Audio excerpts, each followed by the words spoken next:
C'est parti. Salut Brenda. Coucou Thème, ça Comment va? ça va et toi? Écoute, ça va super. Est-ce que, est-ce que tu, bah très bien. Est-ce que tu peux te présenter? Alors, je m'appelle Brenda Boukris, donc je suis entrepreneuse. Je suis spécialisée dans le coaching en développement personnel et en séduction principalement, en relation homme-femme. J'ai donc accompagné, on va dire, depuis plusieurs années, plus de 500 hommes et femmes à gagner confiance en eux et pour beaucoup à trouver l'amour. Donc voilà, j'ai une société qui s'appelle Attitude Séduction. Je donne pas mal de conseils, donc via notamment YouTube. Et voilà, tout simplement. Et je suis très Super. heureuse. Bah, c'est une très bonne nouvelle. C'est très bien. Tu Il faut le m'étonnes. dire. Il ne faut pas Bah avoir de oui, la fausse modestie pour le bonheur. exactement. Ouais, c'est trop bien. Et puis on est heureux d'avoir des gens heureux. Donc ça c'est Exactement. bien aussi. Ça fait bien plaisir. Exactement. Super. Et est-ce que tu peux sans indiscrétion me donner ton âge? Hey, hey, oh yes, belle donnée. Exceptionnellement, au hypnose. Grande news. Non, j'ai 22 ans. Voilà. Donc, c'est ça qui est aussi super exceptionnel dans ton parcours, c'est que non seulement depuis plusieurs années, tu as accompagné plus de 500 hommes et femmes à être eux-mêmes et à trouver l'amour, mais aussi tu l'as fait à un âge exceptionnellement jeune, ce qui est incroyable. Et il faut pas être modeste là-dessus non plus. Ça, c'est cool. Ça fait bien plaisir de trouver des gens talentueux et aussi jeunes et qui ont aussi de la maturité. Est-ce que c'est une problématique qui t'a, comment dire, posé des difficultés ou est-ce que ça a été quelque chose qui t'a freiné? Ah non, moi j'ai toujours été la reine de la drague. Non, pas du tout. Pas du tout. Bien au contraire, j'étais quelqu'un de très complexé quand j'étais plus jeune. En fait, avant de rentrer dans ce monde, enfin dans ce monde avec des guillemets, hein, du développement personnel, du dépassement de soi, de l'estime de soi, de l'amour de soi, donc jusqu'à mes 17-18 ans, j'étais une jeune femme très complexée. J'étais en surpoids et j'avais jamais embrassé un garçon, je plaisais pas, je me faisais harceler scolairement. Voilà, j'ai subi du harcèlement scolaire pendant vraiment plusieurs années. J'ai même changé d'établissement. Euh, donc non, moi l'amour c'est quelque chose enfin l'amour, les relations, la drague, c'est quelque chose que j'ai appris moi-même. Et en fait, c'est lorsqu'une personne m'a dit Brenda, la confiance en soi s'apprend, que je me suis dit ah, c'est donc pas inné, ça peut s'apprendre, tu vois, parce qu'on pense tous que il y a des gens qui l'ont, des gens qui l'ont pas au début, tu vois, et tu penses juste que toi tu restes avec ce que la vie t'a donné et que t'as pas le choix de subir. Sauf que non, en réalité, tu peux apprendre. Et j'ai appris et j'ai perdu, surtout à l'époque, 17 kilos à 18 ans en 6 mois. Donc Waouh. très rapidement, mais sans horreur, hein, entre guillemets, sans régime vraiment. Et du coup, je suis passée de la nana qui était tout en bas de l'échelle sociale à ses yeux à une jeune femme très confiante qui savait séduire, qui séduisait, qui plaisait. Ça a changé, mon attitude qui a changé. Et c'est Hmm. pour ça que j'ai créé une chaîne qui s'appelle Attitude. C'est parce que l'attitude fait tout pour moi.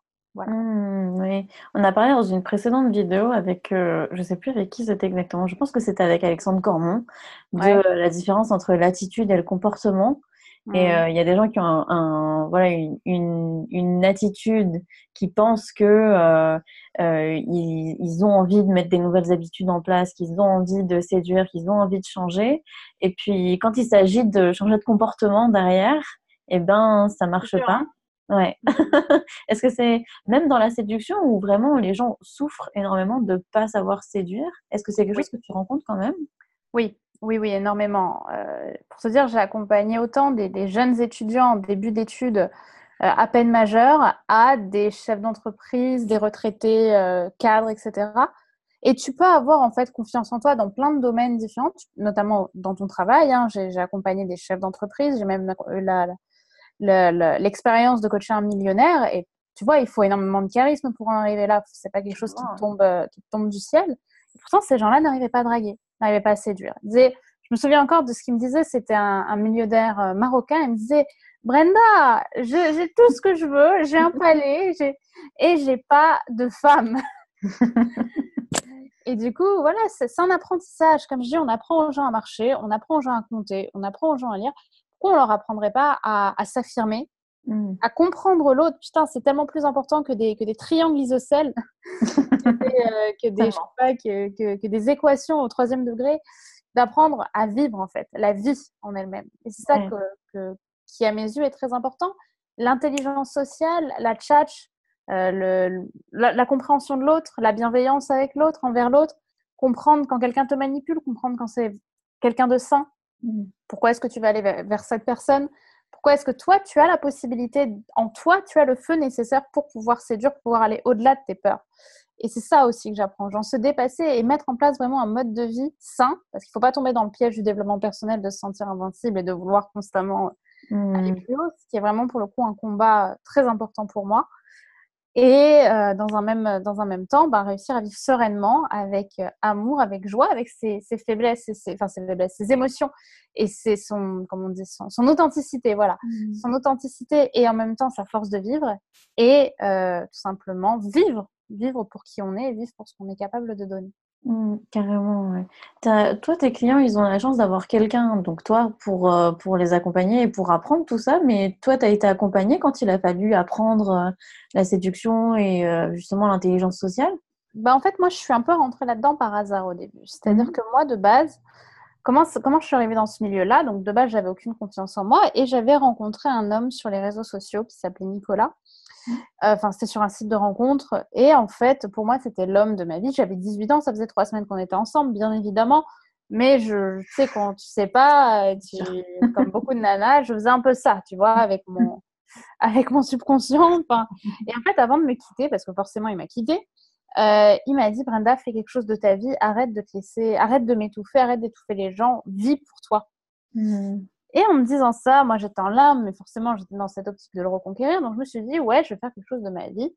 Et vu que j'étais dans l'audiovisuel, ce qui est de base ma profession, mon parcours scolaire, j'ai fait une école de cinéma, eh bien j'ai décidé de trouver un stage dans le milieu de l'audiovisuel.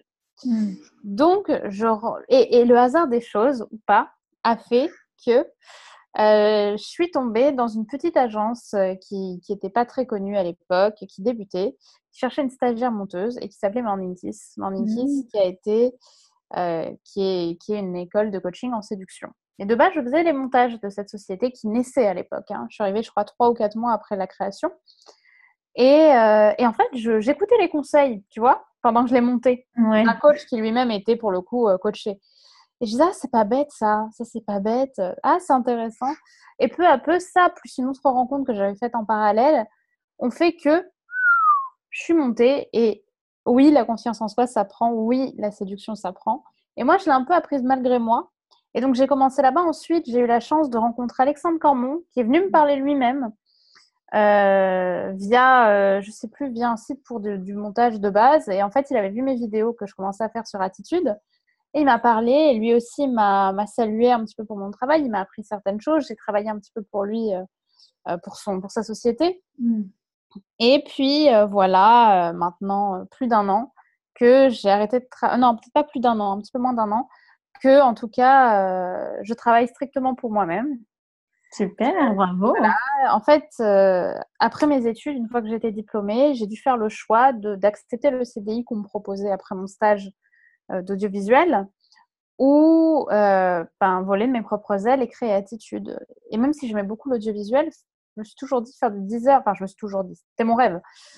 Et en atteignant ce rêve, en étant prise parmi des dizaines de candidates pour un stage en vidéo dans une belle société parisienne, eh bien, je me suis rendu compte que les minutes passaient lentement et que j'étais payée très peu. Alors évidemment, c'est une paye de stage, c'est une paye normale, mais pour moi, c'était pas dans ma vision. En fait, vu que j'avais appris plein de choses via le développement personnel, je me suis dit non, je veux pas donner autant de temps, qui est à mes yeux ma ressource la plus précieuse, pour quelqu'un ou pour quelque chose qui me correspond pas à 100%, même si l'équipe était adorable, tout ça.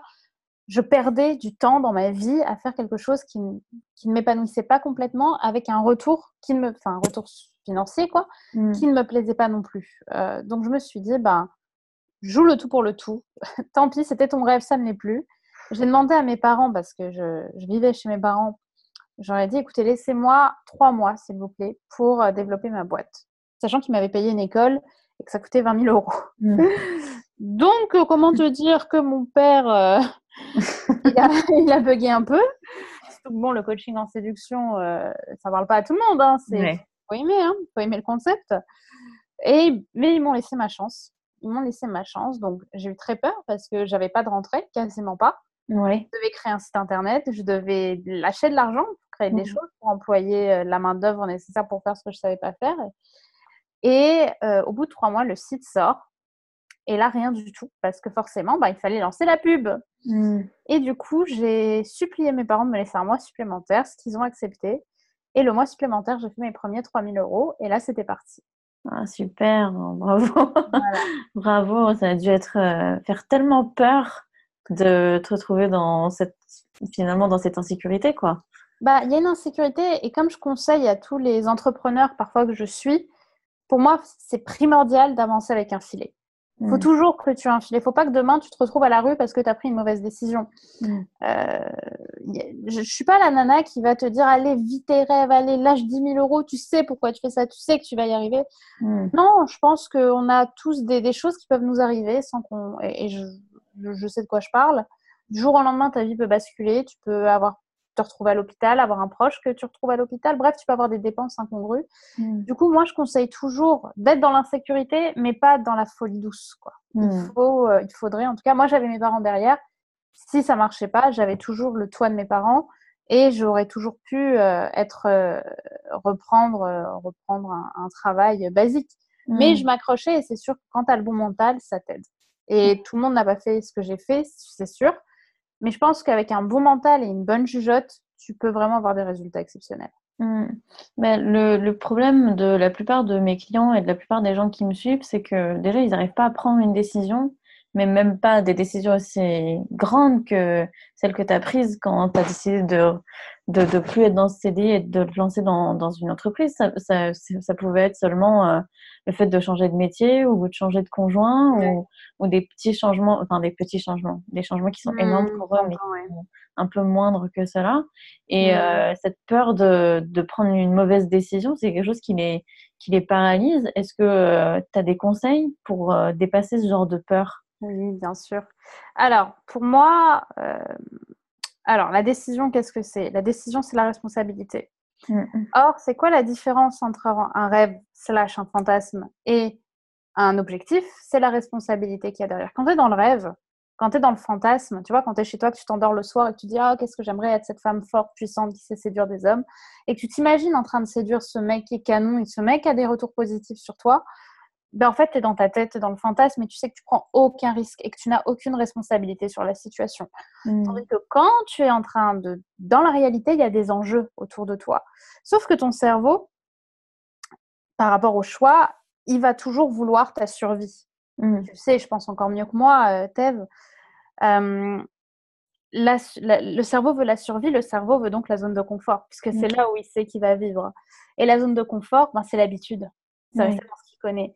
Et c'est sûr que si tu restes dans ton fantasme, dans la non-prise de décision, tu vas être là et te protéger de la zone de panique, tu vois, là où ça va être trop dur, tu vas déformer les conséquences d'un enjeu, en fait, les Mm, conséquences d'un objectif.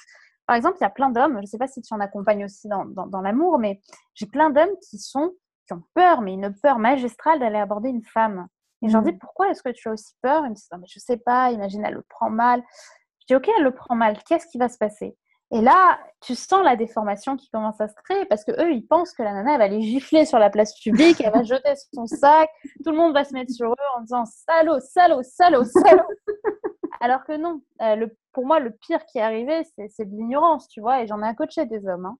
Tu oui. vois, c'est le fait qu'une nana passe son chemin sans te donner d'avis, sans te rappeler, ou alors en te disant non, désolé, au revoir, tu vois. Au pire, du Mm, pire, c'est ça. Du coup, tu as une déformation de la réalité par le cerveau, une déformation des enjeux pour que tu restes bien sagement dans ta zone de confort, là où tu n'as pas besoin de prendre de décision. ouais. Et Donc voilà. c'est cool d'être conscient en fait au bout d'un moment qu'on est dans une zone de confort et qu'il faut la dépasser et que toutes ces angoisses finalement c'est juste la peur de sortir de tout ça. Ça doit être une prise de conscience géniale une fois qu'ils dépassent ça. Comment est-ce que tu fais pour les aider à sortir, mais pas je suppose que tu les jettes pas en boîte de nuit dès le premier soir, Non. poussant comme ça sans brassard Non, les ni pauvres. tuba. Non, surtout que je ne fais pas forcément draguer en boîte de nuit. Hein. C'est un très mauvais endroit pour aller draguer, la Oui. boîte de nuit. Non, mais on va dire que par exemple, ce que je leur fais faire, et ça, ils aiment beaucoup, c'est que je leur dis, OK, tu vas me faire une liste des excuses qui sont non valables. Mm. Parce que la première chose, quand tu as peur qui te vient en tête, c'est l'excuse. Ouais. C'est ah ben non, là, j'ai pas le temps. Ah ben non, là, j'ai peur. Ah ben non, là, je suis malade. Non, mais là, il fait froid. Gna, gna, gna, gna.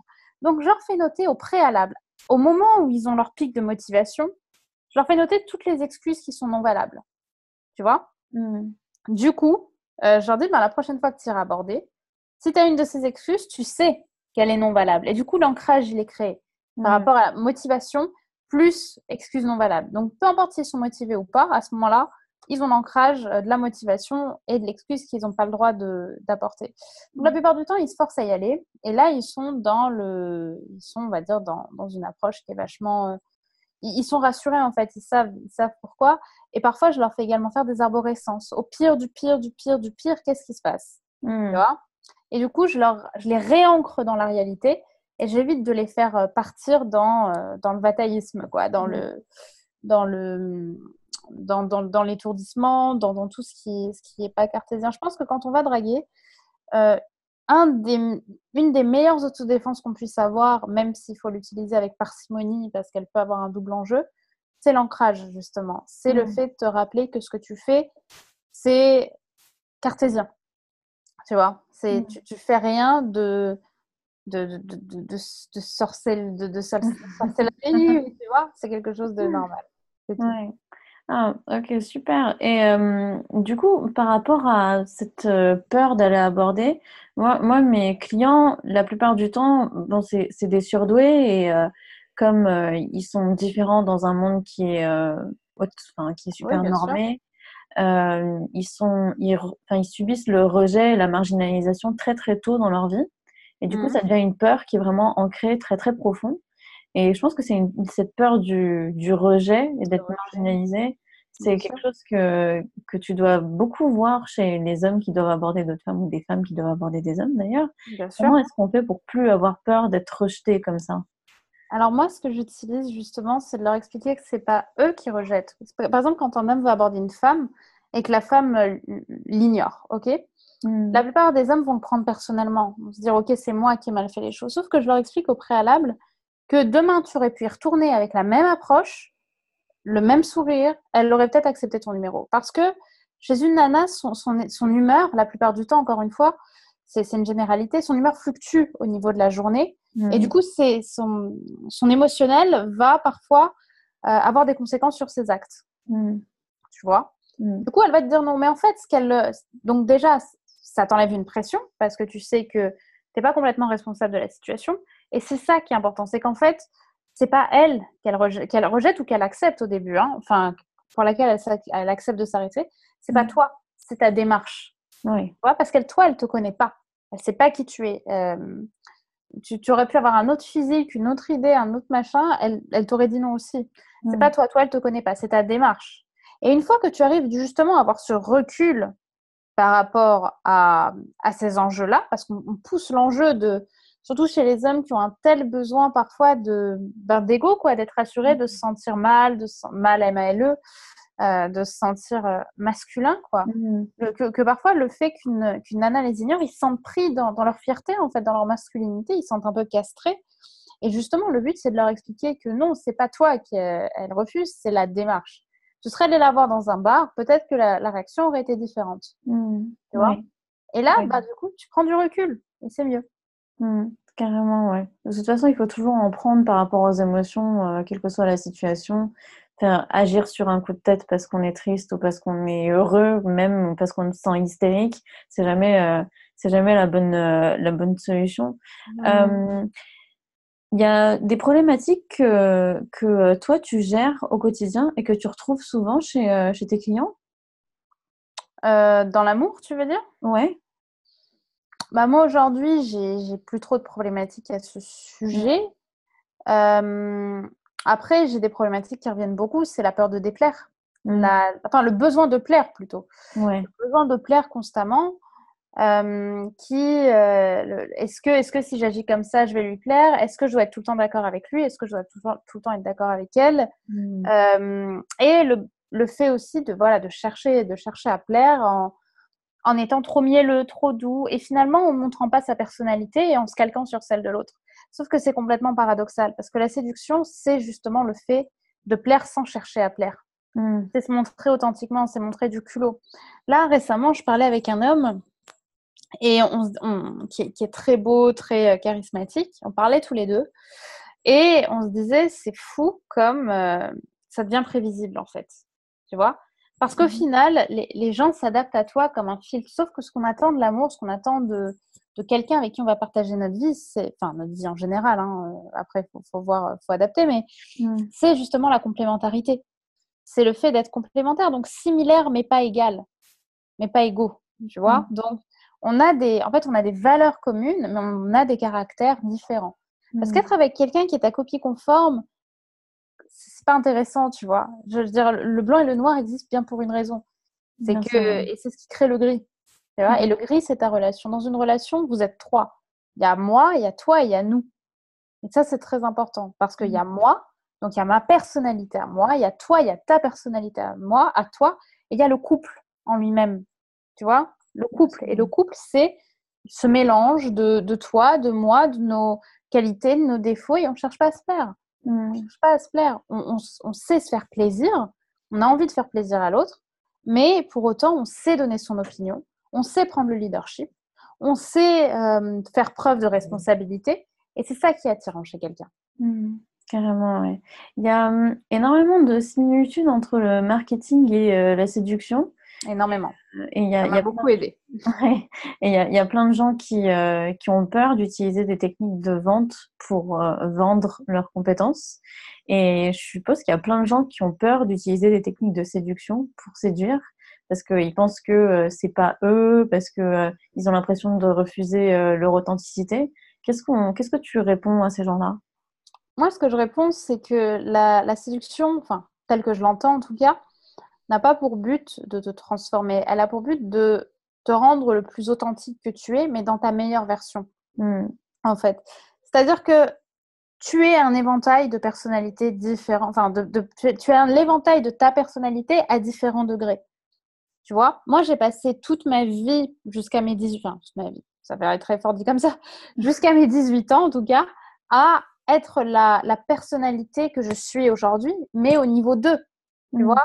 À ne pas tout accepter, à accepter des choses, à essayer d'être gentil avec les gens pour attirer leur attention, ça marchait pas. Non, c'est ma personnalité. Est-ce qu'aujourd'hui j'ai changé de personnalité? Non, j'ai pas changé de personnalité. Je suis toujours aussi gentille, enfin j'estime, je suis toujours aussi douce, je suis toujours aussi drôle, mais je m'autorise à faire des choses que je m'autorisais pas à faire avant. Du coup, aujourd'hui, je suis peut-être à ma personnalité au niveau 8, 9 sur 10. Peut-être qu'à un moment, ça va évoluer, ça va être différent. Je ne sais pas comment je serai plus tard. Mais en tout cas, ce que je sais aujourd'hui, c'est que je suis la meilleure version de moi-même que je puisse avoir. Parce que, à deux, trois défauts près, évidemment, hein, on a tous nos faiblesses. Et ça, c'est peut-être de vouloir être parfait. Mais je dirais de séduire. Et ce qu'on va t'apprendre, enfin, ce que je vais t'apprendre, moi, si c'est avec moi c'est moi que tu veux suivre, c'est à libérer le meilleur de toi-même. C'est pas t'apprendre parce que le principe d'un coaching, c'est quoi? Le principe d'un coaching, c'est que tu t'adaptes à la personne. C'est pas toi qui t'adaptes au coaching, c'est le coaching qui s'adapte à toi. Donc, quand je vais coacher un étudiant qui a 19 ans, qui aime les jeux vidéo et je sais pas, et la course automobile, je vais pas le coacher, je vais pas lui donner les mêmes clés, les mêmes astuces, les mêmes idées qu'un homme qui aime, je sais pas, qui aime le foot, les jeux entre amis, et les soirées, qui a 30 ans, et de la même façon, un divorcé retraité d'une soixantaine d'années, tu vois.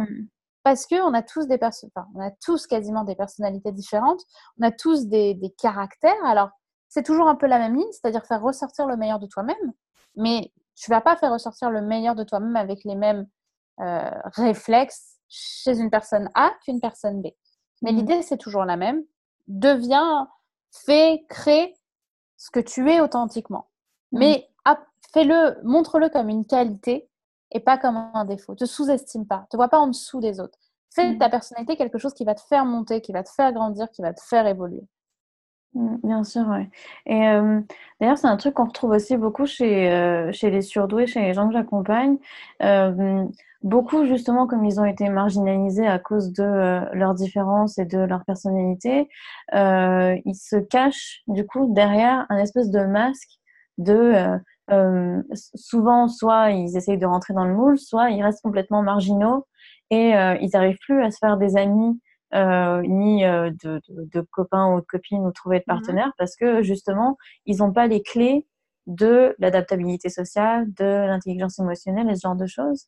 Quand on essaie de leur apprendre ce genre de choses, eh ben, ils disent que c'est pas eux ou alors qu'ils en ont marre de s'adapter à la société alors que la société devrait s'adapter à eux et ce genre de choses. C'est un petit peu des excuses qu'on entend souvent et c'est souvent des croyances limitantes. Ça les aide pas à avancer du tout. Est-ce qu'il y a ça aussi dans la séduction, des gens qui ont peur et qui se disent, voilà, moi je suis un célibataire endurci, je viens te voir parce que je cherche l'amour et si tu me donnes de techniques, ça sera plus moi, quoi. Bah oui, oui, c'est vrai, oui. J'en ai des comme ça. Enfin, j'en ai eu en tout cas. Mais en même temps, bah, drague en étant toi. On va voir comment ça se passe. Et de la même façon, pour moi, il n'y a rien de mieux que faire toutes les erreurs du monde dans les règles de la séduction, faire toutes les erreurs qu'il faut faire et être toi-même, justement. Parce qu'au final, je vais donner une expérience que j'ai eue il y a peut-être 3 ans. C'était pas sur Attitude, c'était sur LinkedIn. J'étais coach. Et il y a un homme je me souviens, c'était je sais plus son prénom, mais c'était un grand black qui avait un peu la carrure de Barack Obama, tu vois, très charismatique, etc. Et nous, on apprenait justement qu'au début, il faut que tu montres justement que tu as un intérêt qui est limité pour éviter de montrer que tu es trop en train de chercher à plaire, tu vois. Tu dois communiquer ton intérêt, mais pas trop fort. Et lui, il est arrivé, il m'a fait « Salut, écoute, j'étais là-bas, je t'ai vu et je t'ai trouvé tellement resplendissante que je pouvais même pas m'arrêter, il fallait que je vienne te parler. » Et sur le coup, j'étais un peu sur le cul parce que c'est complètement l'opposé de ce qu'on peut apprendre, on va dire, normalement, entre guillemets. Et en même temps, c'était si authentique. Le mec, il avait une telle énergie qu'on sentait qu'il ne le disait pas pour elle, il le disait pour lui. Là, ça lui faisait plaisir de dire à quel point il était content d'avoir rencontré cette nana. Et à ce moment-là, tout le monde peut être authentique. Mais pour ça, il faut que tu acceptes ta personnalité. Et c'est là où il y a beaucoup de personnes notamment des personnes surdouées, qui justement complexes de leur personnalité, complexes d'être un petit peu en marge. Et du coup, ils ne peuvent pas arriver à je suis authentique, je vais faire toutes les erreurs du monde. Et pour autant, ça va marcher. Tu vois ? Carrément. Ouais. Il y en a plein aussi qui sont tellement cachés derrière ce masque qu'ils savent plus qui ils sont. Et du coup, ils savent pas ce qu'ils veulent. Est-ce que ça t'arrive aussi, des gens qui viennent te voir en disant bon bah j'arrive pas à séduire, puis quand tu leur demandes oui mais qu'est-ce que tu veux? Tu veux une relation sérieuse? Tu veux juste papillonner? Tu veux juste séduire quelqu'un? Et qui disent bah je sais pas. Du coup, comment est-ce que tu fais pour trouver l'objectif? Ben non, justement, en fait, en début de coaching, la première chose que je leur dis, en fait, c'est justement, il faut que tu trouves qui tu es. Que tu trouves ce que tu veux. Et pour savoir ce que tu veux, il faut savoir qui tu es. Et la plupart du temps, en fait, c'est là où le flécheur, il est mal positionné, en fait. Carrément. Avant de savoir ce que tu veux, cherche qui tu es. Parce que la plupart des gens n'acceptent pas qui ils sont. Et c'est pour ça que ça marche pas. C'est pour ça que ça foire. Carrément, ouais. Et puis, bon, bah, comment se présenter à quelqu'un si on ne sait pas qui on est? C'est un peu compliqué. Mais ne serait-ce... Alors, je ne parle même pas de présentation verbale ou consciente, même de présentation inconsciente. Comment la personne... comment tu te sous-communiques, en fait? Tu vois? Alors, tu sais, il y a la loi de Merabian qui dit qu'on est l'impression qu'on fait à quelqu'un, c'est 55% du non-verbal, c'est-à-dire l'attitude corporelle, l'attitude visuelle, la gestuelle, etc. 38% de paraverbal, c'est-à-dire le ton de ta voix, l'intonation de ta voix, et seulement 7% de verbal, c'est-à-dire les mots que tu emploies. Donc au final, si inconsciemment, parce que les mots qu'on emploie, c'est à peu près c'est à peu près la seule chose consciente qu'on maîtrise là-dedans, tu vois. Même si on ne choisit pas exactement les mots qu'on dit, quand on cherche à plaire, on va chercher à être mielleux, on va avoir cette intention-là. Tandis que dans le non-verbal et le paraverbal, c'est quasiment inconscient. Tu vois, je maîtrise pas ce que je fais avec mes mains, alors que je parle tout le temps avec mes mains. Mais je réalise pas que depuis tout à l'heure, je fais ça avec mes mains, tu vois. Bien sûr, Mais ouais. ça fait partie de moi, ça fait partie de mon identité, ça fait partie de mon authenticité. Donc, à ce moment-là, je vais savoir qui je suis, en fait. Parce que je sais qui je suis, donc j'ai le langage corporel adapté. Tu Bien vois. sûr. Parce qu'inconsciemment, je suis ancrée. À l'inverse, si tu ne sais pas qui tu es, ton inconscient, il va faire n'importe quoi. Parce C'est que clair. tu vas avoir tu vas pas avoir un objectif, tu vas avoir une intention. L'intention qui ne dépend pas de toi. Tu vas te mouler sur l'autre. Et tu vas commencer à aimer l'autre plus que toi. Et si tu commences à aimer l'autre plus que toi, parce que justement, tu ne sais pas comment t'aimer, tu rentres dans la dépendance affective et c'est foutu. Oui, carrément. Ouais. Et ça vaut pour les relations amoureuses, mais ça vaut pour tout le monde, enfin pour toutes les Ah, relations en pour les général. relations, pour ton travail, pour ta santé aussi. Bien sûr, ouais. Oui, tout part de là, en fait. Tout part de qui je suis. Mm, Qu'est-ce que je veux apporter au monde? Quelle intention j'ai dans ma vie? exactement. Et du coup, comment est-ce qu'on fait pour s'aimer soi réellement quand on est au fond du trou, comme tu l'as été au tout début? Mais la première chose à faire, c'est avoir un objectif, Ouais. justement. C'est te dire, OK, dans 6 mois, je vais être comment? OK, dans 6 mois, je vais être comment? Et là, tu rentres dans la projection. OK, dans 6 mois, je vais avoir ça, ça, ça. Donc, si tu vas avoir ça, ça, ça, c'est que et actuellement, tu as quoi comme qualité? Tu vois, Mm, parce que si tu veux quelque chose, comme je t'ai dit tout à l'heure, tu peux pas avoir d'objectifs dans ta vie amoureuse si tu sais pas qui tu es toi. Par contre, tu peux avoir des objectifs, tu peux commencer à créer tes objectifs personnels pour savoir qui tu veux être, en fait, tu vois. Après, il faut aussi, comme je dis, il faut avoir, il faut être ancré aussi parce que si tu commences à écouter toutes tes émotions, elles sont tellement aléatoires parfois que d'un coup, tu peux avoir envie de te poser et de l'autre, avoir envie de papillonner. Tu vois, donc il mm, faut savoir ce que tu veux réellement tout en te disant, bah, j'accepte, je lâche prise, j'accepte de vivre ce que je vais vivre, tout en gardant en tête ce qui m'est vraiment important. Pour ça, il carrément. faut faire la liste de ses valeurs. Qu'est-ce qui est important? À quel moment il y a une valeur chez moi qui est ressortie dans ma vie? Et généralement, j'aime beaucoup les amener à travailler sur l'enfance, tu Mm, vois? Parce que c'est à cette époque-là qu'on crée nos valeurs, c'est à cette époque-là qu'on dessine sur la page blanche, en fait, tu mm, vois? C'est à ce moment-là que ça se crée l'inconscient, les croyances, tout ça. Donc, je leur dis, excuse-moi. Donc, je leur dis, OK, à quel moment dans ton enfance, à quel moment dans ton enfance, tu as senti une valeur se mettre? Ah bah quand j'ai défendu mon petit frère parce que ma mère l'engueulait et que j'ai tout pris sur moi. mm, OK, donc d'un côté, ça a sûrement créé une blessure d'injustice parce que tu n'avais pas à prendre pour ton frère, mais en même temps, ça a créé une valeur qui est la fraternité, mm, l'entraide, l'empathie. Est-ce que ça te parle ça? Ah ouais, en mm. effet, c'est vrai, tu vois? Et comme ça, tu creuses, tu creuses, tu creuses, tu creuses. Et tu arrives à les faire trouver ce qu'ils veulent, ce qu'ils sont, ou ce qu'ils sont un tout petit peu. Et peu à peu, tu fais monter l'escalier. Mm. Il y en a aussi qui savent plus ou moins qui ils sont et c'est les valeurs qu'ils ont ou la personnalité qu'ils ont sont pas typiquement ce qu'ils pensent qu'on recherche dans la séduction ou dans les relations avec les autres. Des gens qui sont très timides, qui sont introvertis, qui comment dire, qui sont plus dans l'intellect ou alors qui aiment plus la musique, ou qui sont pas du genre à sortir, parler fort et ce genre de choses. Et Mhm. ceux-là, ils doivent arriver avec beaucoup de préjugés, je suppose, sur les techniques de séduction, qui doivent penser qu'on doit changer complètement leur personnalité et porter des t-shirts fluo pour qu'on les voit très très loin dans la rue pour aller draguer. Qu'est-ce que tu leur dis à eux qui sont timides et qui n'arrivent pas à aller vers les autres?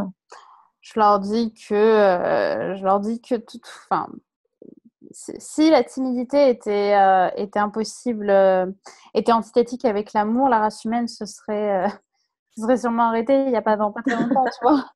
Enfin, ça, c'était une phrase que mon ancien boss disait, mais qui m'avait vraiment marqué. Mm, Bien sûr, enfin, la timidité, il faut pas voir ça comme un défaut. La plupart des hommes imaginent qu'être timide, c'est un défaut. mm, Non, la timidité, si tu l'assumes, c'est pas timide. Timidité, si tu l'assumes, au contraire, c'est charismatique parce que tu l'assumes. mm. Tu vois? Tu peux Bien être sûr. timide, tu peux être introverti, tu peux être extraverti, tu peux. Putain, il y a toutes les sortes de personnalités qui trouvent l'amour, tu vois? Et c'est quoi à chaque fois et qu'ils le gardent. Et c'est quoi à chaque fois leur point commun? C'est qu'ils assument. Ils assument qui ils sont. Ils assument tout autant leur authenticité, leur fragilité. Tu vois, quand tu as une femme qui pleure devant toi, la femme, de base, elle aime pas forcément pleurer devant son homme parce qu'elle se dit qu'elle va passer pour une faible. Mais quand je pleure parfois devant un homme ou quand je pleurais avant devant mes copains, ça m'arrivait. Bah, la première fois, c'est authentique. Au contraire, c'est ta personnalité. Je suis à nu devant toi. Je me démarque. Et ça, tu vas pas là où tous les autres vont. Tu vas pas dans l'ego. Tu cherches pas à être quelqu'un d'autre. Tu es. Et c'est ça qui fait que tu te démarques. Bien sûr. C'est très, comment dire, révélateur de soi, de se montrer vulnérable par rapport à quelqu'un d'autre. Oui, ça, le rire aussi est une très bonne façon de se montrer vulnérable. Quand tu ris, tu es dans l'authenticité pure. Quand tu pleures, tu es dans les émotions extrêmes de toute façon. Oui, complètement, ouais. Et à contrario, il y a beaucoup de gens qui viennent me voir qui ont très peur, enfin, comment dire, qui ont peur parce que justement, ils n'arrivent pas à montrer leurs émotions, qui sont très stoïques, qui n'ont jamais appris à exprimer ce genre de choses. Et moi, quand je leur donne des techniques pour arriver à comprendre les émotions des autres en même temps les leurs, ils ont encore plus peur parce que justement, ils n'arrivent pas à s'exprimer à fond et ils restent quand même dans cette réserve. Mais bon, pour moi, c'est pas grave parce que de toute façon, je vais pas changer leur personnalité du jour au lendemain. Ils vont rester authentiquement un peu stoïques et c'est pas très grave. Euh, ça doit arriver aussi dans le monde de la séduction, des gens qui n'arrivent pas à exprimer leurs émotions. Pourtant, c'est Bien sûr, difficile de se faire Paris, comprendre. c'est pas fait. Rome, c'est pas construite. Non, Paris ou Rome, je sais plus. Bref, l'humanité n'est pas construite en un jour, tu vois. Ouais, exactement. Comme je le dis, et c'est pour ça que d'ailleurs que je fais que des coachings long terme. Hein. Je fais du 3 mois, du 6 mois ou du 1 an. Parce que c'est un travail. Le travail sur soi est le travail le plus difficile, mais en même temps le plus révélateur que tu puisses faire sur ta vie. Mais bien sûr, si tu arrives le premier coup et que je t'apprends ça, t'es écroulé, ça y est, t'es démotivé. Ou alors t'es hyper motivé et peu à peu tu vas te démotiver. Tu vois, ça va être ça. Donc non, ça se construit pas en un jour. Tout ça, c'est des dizaines de croyances à enlever, des dizaines de peurs à enlever, des doutes, des challenges. Tout ça, ça se travaille. Tu vois, ça se travaille. Et, et comme je le dis, et par contre, ce qui rassure beaucoup d'hommes que j'ai en coaching, c'est que pour moi, la qualité première que recherche une femme chez un homme, bah, c'est pas la confiance en soi. La confiance en soi, c'est la deuxième. C'est souvent ce qui revient, mais c'est pas, en tant que femme, pour moi, c'est pas ça. Première chose que recherche une femme chez un homme, c'est un homme qui la comprenne. Et un homme qui la comprenne, ça demande à être un homme sensible, ça demande à être un homme empathique, et ça demande à être un homme, ben, tout simplement, qui a des émotions, qui a des sentiments, et enfin des sentiments un peu plus tard, mais déjà des émotions, et qui les verbalise, qui les dit, et ça rassure, parce que déjà, ça demande un courage énorme de dire ces choses-là, de les comprendre. Et généralement, ben, émotionnellement, ça rassure la nana de savoir que l'homme a justement cette proximité-là avec elle. Elle se sent rassurée, elle se sent comprise en fait. Elle sent qu'elle n'a pas le monde entier à porter, qu'elle peut un petit peu se libérer sur son homme, qui va peut-être un petit peu la comprendre. Donc oui, pour moi, ça fait partie des choses les plus importantes. On essaie de se cacher derrière des grosses personnalités, derrière des gros égos. Au final, ta timidité, ta sensibilité, bah, c'est peut-être finalement ce que tu renies le plus. Et en même temps, c'est ce qui pourrait t'apporter le plus si tu sais le gérer.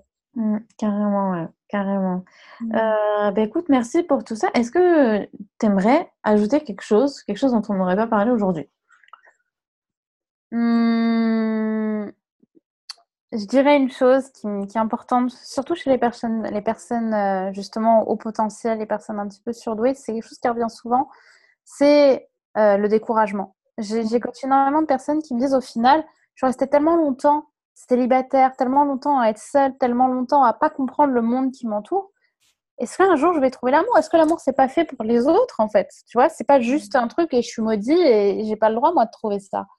Et quand j'entends ça, ça me bouleverse. Ça me bouleverse parce que ça me rappelle la personne que j'étais déjà avant, enfin que je suis toujours, mais les croyances que j'avais en tout cas avant. Et non, là, il est possible, avec un travail, avec certes de la remise en question, de l'empathie, de l'écoute, tu peux trouver des gens qui vont t'aimer. Tu peux trouver une femme, un homme qui va te choisir toi. Tu peux être choisi, mais ça va te demander un travail. Ça va être un travail qui va certes être challengeant, mais c'est un travail que tu vas faire pendant quelques mois et qui va être finalement la base qui va te servir toute ta vie à t'épanouir, à créer ton foyer, créer des enfants, créer une vie qui te ressemble. Et que tu sois surdoué ou pas surdoué ou qui que ce soit, l'amour est destiné à tout le monde. Tout le monde peut trouver une chaussure à son pied. Mais j'ai pas envie de te vendre du rêve en te disant que demain tu peux trouver quelqu'un en claquant des doigts. Non, ça demande un travail d'abord d'amour de soi. Et derrière, tu vas dégager une onde tellement positive que les autres vont t'aimer. Mais l'amour, la confiance en soi, l'estime de soi, ça s'apprend. Complètement, ouais. Ouais, on a toujours envie d'avoir tout de suite maintenant, alors qu'en fait, c'est un travail et ça demande du temps. Exactement. Mais une fois qu'on l'a fait, on peut Patience plus et refaire. méthode, c'est dire qui tu es. Ouais. Exactement. On n'a plus à refaire tout ce travail une fois qu'il est fait, donc autant le faire maintenant, même si ça prend un petit peu de temps. Bah écoute, merci beaucoup Brenda pour tous Avec ces plaisir. conseils et pour d'avoir répondu à mes questions. Je suis très contente de t'avoir eu ici. On a eu plein de personnalités super inspirantes ces derniers temps, donc c'est top. Merci beaucoup. Avec grand plaisir. Je mettrai toutes tes infos en barre d'infos, oui, dans la description en Dans tout la description. Facebook, ton site internet, ta chaîne YouTube évidemment, enfin les moyens de te contacter sans problème. Et puis voilà, merci beaucoup. Avec grand plaisir, Thève. Bisous. Bisous, bonne journée.